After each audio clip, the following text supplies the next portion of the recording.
자, 이제 중3과학 2단원에서 이제 6강 기압과 바람에 대해서 알아보도록 하겠습니다. 첫 번째 이제 기압이라고 하는 거는 공기의 압력을 말합니다. 공기의 압력. 그래서 공기가 단위 면적, 단위 넓이당 작용하는 힘이다라고 정의를 해주시면 되고요. 우리가 기존에 배웠던 압력이라고 하는 거는 단위 면적당 작용하는 힘입니다. 자, 근데 이제 여기서는 이 압력은, 자, 기압이라고 하는 거는 공기의 압력이다. 이렇게 해주시고, 우리가 일반적으로 어떤 면적에 힘을 주어서 압력을 주는 거, 이런 것과 기압의 차이점은, 자, 압력을 준다라는 건 어떤 단위 면적이 있다라는 거잖아요. 여기에 힘이 작용한다라는 겁니다. 그래서 압력이 이제 단위 면적당 힘 이렇게 정의가 내려지는데, 기압은 방향이 이렇게 한 방향이 아니라 모든 방향으로 작용하고 있다라는 거예요. 그래서 이것을 우리가 알 수 있는 거는, 자, 풍선을 이렇게 불어보면 알 수가 있거든요. 자, 풍선을 불어보면 얘가 어느 한쪽으로 이렇게 커지는 것이 아니라 모든 방향으로 둥글게 이렇게 커지는 것을 알 수가 있습니다. 자, 그리고 세 번째, 이제 일상생활에서 기압을 우리가 거의 느끼지 못하죠. 자, 그런데 그 이유는 우리 몸의 외부와 내부에서의 이 기압이 똑같기 때문에, 힘이 똑같으면 이걸 이제 힘의 평형이라 그래서 힘이 없는 것처럼 느껴지기 때문입니다. 자, 그리고 높은 산을 오를 때 산소 마스크가 필요한 이유는, 네, 높이 올라갈수록 기압이 낮아지기 때문이죠. 이거는 중력이 작아지기 때문과도 연관되어 있습니다.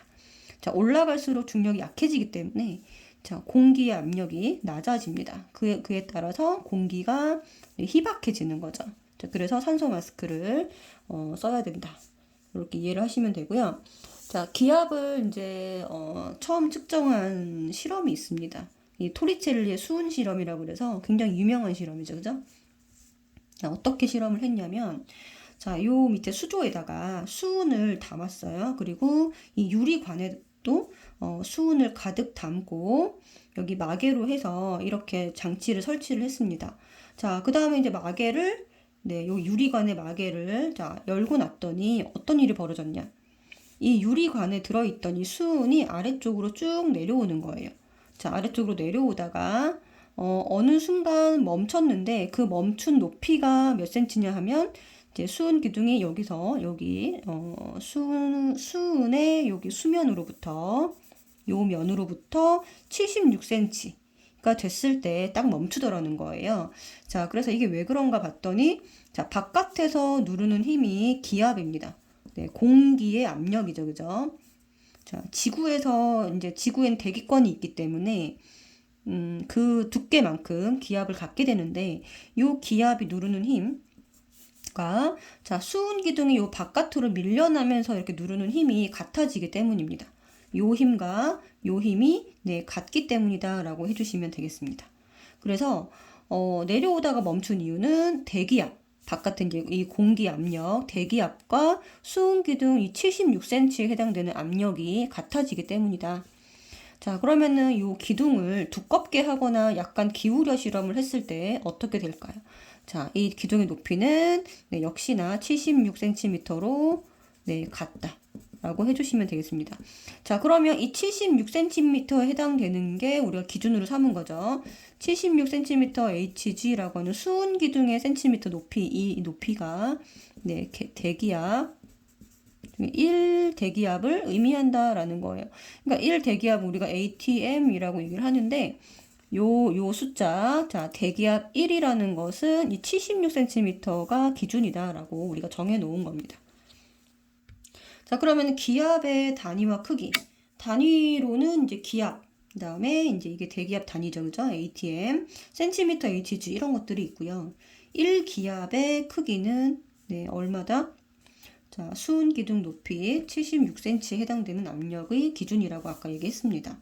자, 1기압은 76cm고, 자, 헥토파스칼로 바꾸면 1013 헥토파스칼. 요게 이제 기압의 단위고요. 물 기둥으로는 10m.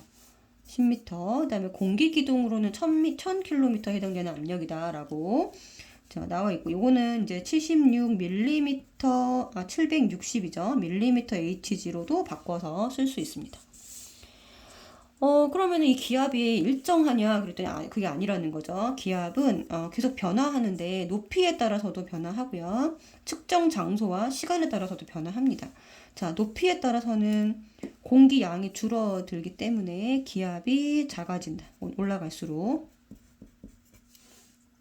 근데 우리가 기압 변화를 느낄 수 있는 가장 큰 예시는 뭐냐면, 자, 높은 곳에 올라갔을 때 귀가 좀 먹먹해지죠, 그죠? 높은 곳에 갔을 때 좀 귀가 먹먹해지는 것을 느낄 수가 있고, 그리고 또 비행기 과자 봉지를 가지고 비행기를 타면 이 과자 봉지가 비행기 높은 곳에 올라갔을 때 비행기 안에서 부풀어 오르는 현상을 볼 수가 있습니다. 또 풍선도 어떻게 돼요? 풍선이 올라가면 올라갈수록 부풀어 오르죠, 그죠? 자, 우리가 이제 여기가 지면이라 그러면 여기서 이제 어떤 아이가 풍선을 붙들고 있을 때 요만했다고 해보겠습니다. 자, 근데 얘를 놓쳤어요. 그러면 풍선이 띵띵띵 올라가겠죠, 그죠? 그럼 풍선이 이렇게 커진다는 거예요. 풍선이. 그럼 왜 그러냐? 자, 여기는 지금 지면 근처니까 주변에서 이 풍선을 누르는 대기압의 요런 크기라고 한다면 여기서는 올라갈수록 주변에서 얘를 누르는 크기, 대기압의 크기가 줄어들기 때문에 여기 안에 있던 공기가 바깥으로 이렇게 확장되었다라고 보시면 됩니다. 자, 그래서 여기서 변한 거는 바깥에서 누르는 기압이 위로 올라갈수록 기압이 감소했다라고 이렇게 해주시면 되죠. 그래서 높이 올라갈수록 기압이 낮아지니까 수은 기둥의 높이 이꼴 기압이라고 했습니다. 그러니까 기압이 작아지면 1기압보다 작아지게 되면 수은 기둥의 높이가 76cm보다 낮아지게 되겠죠. 그쵸? 낮아진다. 그래서 측정 장소와 시간에 따라서도 끊임없이 움직이기 때문에 기압은 변화하고 있다라고 이렇게 정리를 해주시면 되겠습니다. 자, 그러면은 앞에서 배운 기압이라고 하는 거는 공기가 어떤 어떤 표면을 누르는 힘이라고 보시면 되는데, 자, 바람이라고 하는 거 우리가 배우기 위해서 앞에 기압을 배운 거예요. 자, 바람이라고 하는 거는 수평선상으로 공기의 흐름입니다. 그러니까 공기가 이렇게 흘러가는 게 바람이에요.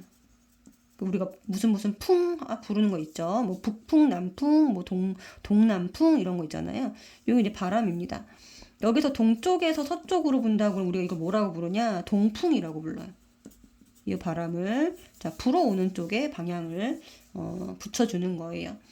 자, 그런데 수직으로 올라갔다 내려갔다 하는 요 공기의 흐름은 이제 바람이라고 부르지 않고 이거는 기류라고 합니다. 기류. 그래서 올라가는 거 상승기류, 내려가는 걸 하강기류라고 해요.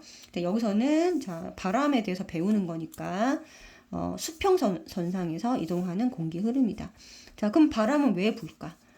두 지점의 기압차 때문에 바람이 붑니다. 자, 기압이 높은 곳과 낮은 곳에 차이가 생기게 되면 그 높은 곳에서 낮은 곳으로 분다라는 거예요. 고기압에서 어디로? 저기압으로 바람이 분다라는 거예요. 그래서 기압 차이는 그럼 왜 생기냐? 근본적으로는 지표면의 온도 차이 때문에 기압 차이가 생기게 됩니다. 자, 그러니까 온도 차이가 발생이 되면 기압 차가 생기고 기압 차로 인해서 바람이 분다. 이렇게 정리를 해주시면 될 것 같고요. 자, 그러면 고기압과 저기압은 어떤 곳이냐면 고기압은 공기가 내려오는 곳이에요. 자, 고기압은 공기가 하강하는 곳이다. 그래서 지표가 어떨 때 하강하게 되냐면 지표가 차가워질 때, 냉각될 때, 냉각이 되면 공기 입자가 수축하게 되고요. 이 수축하게 되면 밀도가 커져서 주변보다 무거워지게 됩니다. 자, 밀도가 커지면 아래로 내려오죠, 그죠? 그래서 공기가 아래로 내려온다. 자, 수축하면 밀도가 증가한다의 별표. 밀도가 커지면 내려온다. 그래서 지표면 부근이 그 부근의 기압이 주변보다 높은 곳을 의미를 합니다. 그래서 고기압이라고 하는 건 어떤 특정 절대적인 기준이 있는 게 아니라 얘는 상대적으로 주변보다 상대적인 기압을 뜻하는 거예요. 주변보다 높으면 고기압이 되는 거예요. 그래서 고기압은 딱 기억할 게 하강기류다. 하강기류다. 그리고 냉각되는 곳이다 라는 이 단어를 꼭 기억을 해주셔야 됩니다. 그래서 냉장고 이렇게 기억하시면 되고, 내려온다. 냉장고가 내려온다. 알겠죠? 냉장고 내려온다. 이렇게 기억하시면 되고, 자, 저기압은 지표가 가열되는 곳입니다. 가열. 그래서 여기는 이제 저기압은 공기가 상승하게 돼요. 여기가 가열되면, 네, 지표면에 있는 공기가 가열하게 되면 가벼워지잖아요. 그쵸? 공기가 올라간다는 거예요. 이렇게 올라간다. 그러면 팽창해서 밀도가 작아지는 거죠. 밀도가 작아져서 공기가 뭐 한다? 상승한다. 지표면 부근이 기압 주변보다 상대적으로 기압이 낮은 곳을 의미를 하게 되고요. 그래서 고기압에서 저기압으로 바람이 불더라 라는 거죠. 자, 이게 왜 그렇게 되냐면 밑에 그림을 하나 그려보시면, 자, 여기에 자, 고기압, 자, 지표가 이렇게 있고 고기압이 형성됐다라고 보겠습니다. 자, 그러면 공기가 아까 뭐라 그랬냐면 내려온다 그랬죠. 여기가 냉각이 돼서. 자, 그러면은 내려온 공기는 어떻게 될까요? 지표랑 부딪히니까 양옆으로 퍼져나갑니다. 그죠? 자, 그 다음에 이제 저기압은, 주변보다 기압이 낮은 저기압은 가열되는 곳이에요. 자, 그러면 주변으로부터 공기가 이쪽으로 모여들게 되고, 여기서는 자, 모여든 공기가 위로 올라간다라고 보시면 됩니다. 그래서 하강한다, 여기는 상승한다. 자, 이렇게 해서 그림으로 그려서 이해를 해주시고, 고기압이 하강한다, 저기압이 상승한다는 굉장히 중요한 어떤 과학적 사실인데, 이거는 이제 나중에 지구과학 배울 때 꼭 필요한 것이라서 기억을 하고 계셔야 돼요. 자, 그러면은 바람의 종류는 하루 주기와 1년 주기가 있습니다. 하루 주기는 이제 해륙풍이라고 해서 해안에서 하루를 주기로 풍향이 바뀌는 바람을 말합니다. 아, 그러면은 자, 해륙풍의 원인, 자, 이거 별표 치고, 해륙풍의 원인은 뭐냐? 온도차인데요. 이 온도차는 근본적인 원인이 비열차입니다. 비열차. 자, 물과 모래가 있을 때 이 두 물질의 성격 때문에, 비열 차이 때문에 가열되고 냉각되는 속도가 다릅니다. 자, 그럼 어디가 빠르냐? 물의 비열이 크거든요. 물의 비열이 크니까 이 모래를 기준으로 삼겠습니다. 모래 부분의 비열이 작기 때문에, 자, 비열이 작음으로 자, 냉각되고, 근데 온도 변화가 어떻게 된다? 빠르다라고 보시면 돼요. 빠르다. 그러니까 냉각되는 것도 빠르고 가열되는 것도 빠른 거예요. 자, 그래서 여기 보시면, 자, 여기가 낮입니다. 자, 낮에는 어떻게 되냐? 어디가 빨리 가열되냐면 육지가 빨리 가열돼. 여기가 모래로 이루어져 있기 때문에. 그쵸? 여기가 빨리 가열돼서 여기가 뭐가 되냐면 이쪽이 저기압이 됩니다. 자, 항상 기준을 육지로 먼저 잡으세요. 육지에 낮이면 여기가 저기압이 된다라는 거예요. 그럼 여기가 저기압이 되면 바다 쪽은 상대적으로 고기압이 돼서 공기가 하강하고 여기는 공기가 상승합니다. 자, 그러면 자, 요 흐름에서 자, 이 위쪽에 있는 공기의 흐름은 전혀 중요하지가 않아요. 자, 지표면에 흐르는 공기의 흐름이 우리가 느끼는 바람이거든요. 자, 그러니까 어디서 어디로? 낮에는 바다에서 육지로 바람이 이렇게 불어옵니다. 그죠? 네. 그래서 자, 낮에 정리를 해보면 풍향은 어디서 어디로 분다? 네, 바다에서 육지로 부는 거예요. 바다에서 육지로. 온도는 어디가 더 높다? 네, 바다보다 육지가 더 빨리 가열되니까 더 높고요. 기압은 이제 온도가 높은 곳이 저기압입니다. 그러니까 온도하고 기압은 항상 반대다라고 생각을 해주시면 될 것 같아요. 온도는 이제 어디가 더 높다? 네. 온도는 여기가 높고 기압은 그러니까 육지가 저기압이 되는 겁니다. 자, 요거 두 개는 항상 반대로 작용을 하고 있다. 자, 그러면 밤이 되면, 자, 요 옆에 있는 그림이 밤인데요. 자, 밤에는 그러면 어디가 빨리 냉각되냐면 육지가 빨리 냉각돼서 공기가 아래로 내려오게 됩니다. 이렇게 내려오게 돼요. 그쵸? 그러면 여기가 뭐가 되냐? 상대적으로 고기압이 되고 여기는 저기압이 됩니다. 자, 그러니까 공기가 여기는 상승하게 되겠죠. 자, 이 위쪽 이동은 전혀 중요하지 않고, 자, 공기가 내려온 쪽에서 고기압에서 저기압 쪽으로 이렇게 이동하는 것을 볼 수가 있습니다. 자, 그러면 밤에는 자, 바다와 육지가 있다면 어디서 바람이 부냐? 육지에서 바다로 이렇게 바람이 분다는 것을 알 수가 있고요. 그래서 육풍이라고 합니다. 자, 그러면은 자, 바다랑 육지가 있을 때 자, 그럼 어디가 빨리 냉각되냐 하면 육지가 빨리 냉각이 돼요. 그러면 온도는 육지가 더 낮은 거예요. 자, 그리고 바다와 육지 간의 기압차는 요거의 온도의 반대. 육지가 공기가 내려오니까 여기가 고기압이 되는 겁니다. 자, 이렇게 해서 해륙풍을 이렇게 해석을 해줄 수가 있고요. 자, 계절풍으로 가볼 텐데 계절풍은 이 해륙풍이 자, 1년 단위로 바뀌는 바람을 말합니다.